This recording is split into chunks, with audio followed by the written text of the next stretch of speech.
आपने देखा कई तस्वीरें एक साथ आई और कहा गया कि बदले की कार्रवाई की गई है, लेकिन मिडिल ईस्ट में छिड़ी जो जंग है अब बहुत लंबी चलने वाली है, लंबी खिंचती नजर आ रही है। अमेरिकी राष्ट्रपति डोनाल्ड ट्रंप ने साफ संकेत दिए कि यह संघर्ष 4 हफ्तों तक चल सकता है। अमेरिका और इजराइल के हमलों के बाद ईरान का पलटवार भी तेज हो गया और जो इस बात की तरफ एक बड़ा इशारा कर रहा है कि हालात अगर जल्द शांत नहीं हुए तो बहुत कुछ बदल सकता है।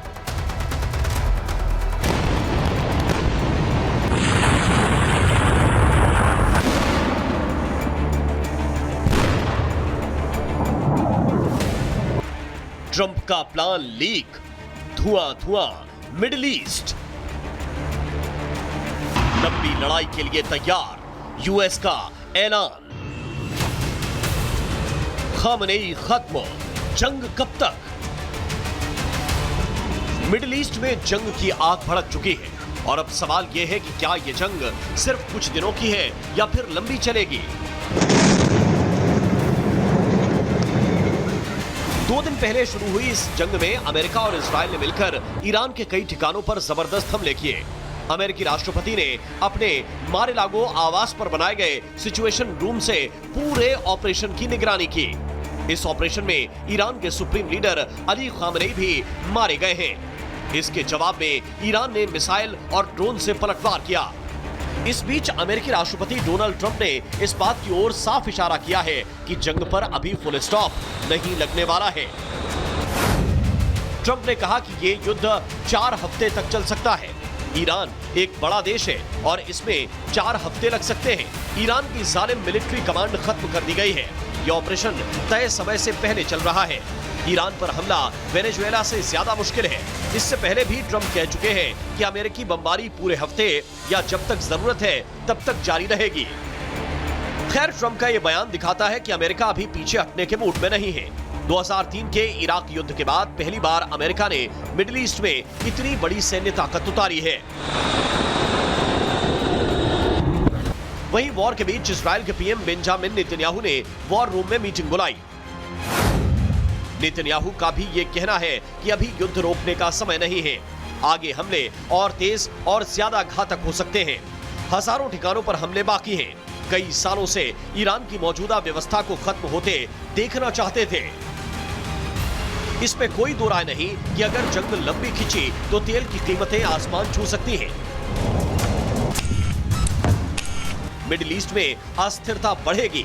भारत जैसे देशों के लिए भी चिंता बढ़ेगी, क्योंकि लाखों भारतीय वहां काम करते हैं और भारत की ऊर्जा जरूरतें भी इसी क्षेत्र से जुड़ी हुई हैं। फिलहाल अमेरिका पीछे हटने के मूड में नहीं दिख रहा। ईरान भी मुंहतोड़ जवाब देने को तैयार है। तो सवाल अब भी वही है, क्या ये 4 हफ्तों की जंग होगी या फिर मिडिल ईस्ट में एक नया लंबा युद्ध शुरू हो चुका है। Bureau report, Republic Bharat. तो जंग की आग में सब कुछ धुआं धुआं है। मिडिल ईस्ट की जंग में लेबनान शामिल हुआ और इस जंग में हिजबुल्लाह ने हाइफा पर एक ड्रोन अटैक कर दिया और यह ड्रोन अटैक काफी घातक था। लेबनान में हिजबुल्लाह के ठिकानों पर हमले हुए और हिजबुल्लाह के प्रमुख नेता मोहम्मद राद की मौत हो गई। मोहम्मद राद की मौत रात के हमले में हुई और इजराइल ने कहा कि अटैक और तेज होगा। ईरान का साइप्रस में ब्रिटिश एयरबेस पर हमला होता है और ईरानी ड्रोन ने ब्रिटिश एयरबेस पर हमला शुरू कर दिया। ईरान बोला यूएस से बातचीत नहीं करेंगे, इजराइल हमें लूटना चाहता है। ईरान ने ये बातें कही। तो जंग की आग में चारों तरफ सिर्फ बवंडर धुएं का गुबार नजर आता है।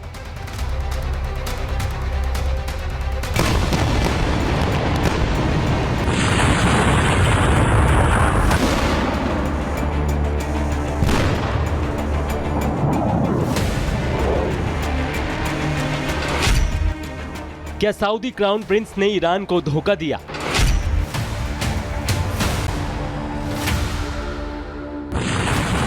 क्या मोहम्मद बिन सलमान ने ट्रंप को जंग के लिए उकसाया? और क्या ट्रंप ने कूटनीति छोड़ दबाव में जंग का ट्रिगर दबाया?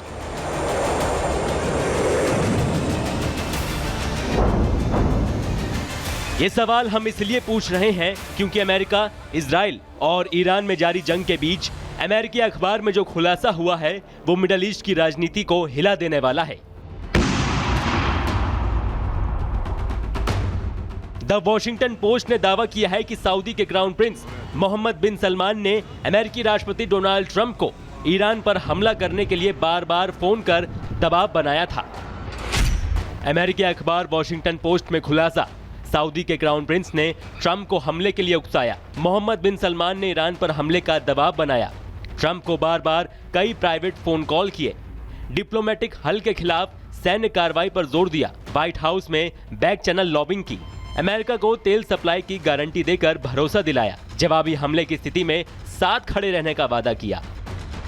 रिपोर्ट्स के मुताबिक ट्रंप पहले कूटनीतिक हल चाहते थे, लेकिन मोहम्मद बिन सलमान हमले पर अड़े हुए थे। सार्वजनिक मंच से सऊदी अरब शांति की बात करता रहा, लेकिन पर्दे के पीछे लॉबिंग चलती रही। सिर्फ इतना ही नहीं, सऊदी क्राउन प्रिंस ने ट्रंप के दामाद जारेड कुशनर से अपने करीबी रिश्तों का इस्तेमाल किया, जिसके बाद ट्रंप ने ईरान के खिलाफ ऑपरेशन एपिक फ्यूरी चलाया।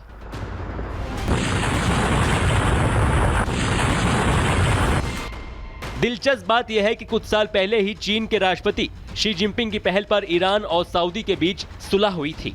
दुनिया को लगा था रिश्ते सामान्य हो रहे हैं, लेकिन इस खुलासे के बाद ईरान और सऊदी के बीच दोस्ती पर बड़े सवाल खड़े हो गए हैं। क्या सऊदी ने ईरान को धोखा दिया?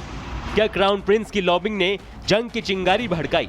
और सबसे बड़ा सवाल, क्या इस युद्ध की असली पटकथा वॉशिंगटन में लिखी गई या रियाद से निर्देशित हुई? जवाब जो भी हो, लेकिन तब तक के लिए इस खुलासे ने मिडल ईस्ट की सियासत में हलचल जरूर बढ़ा दी है। Bureau report, Republic Bharat.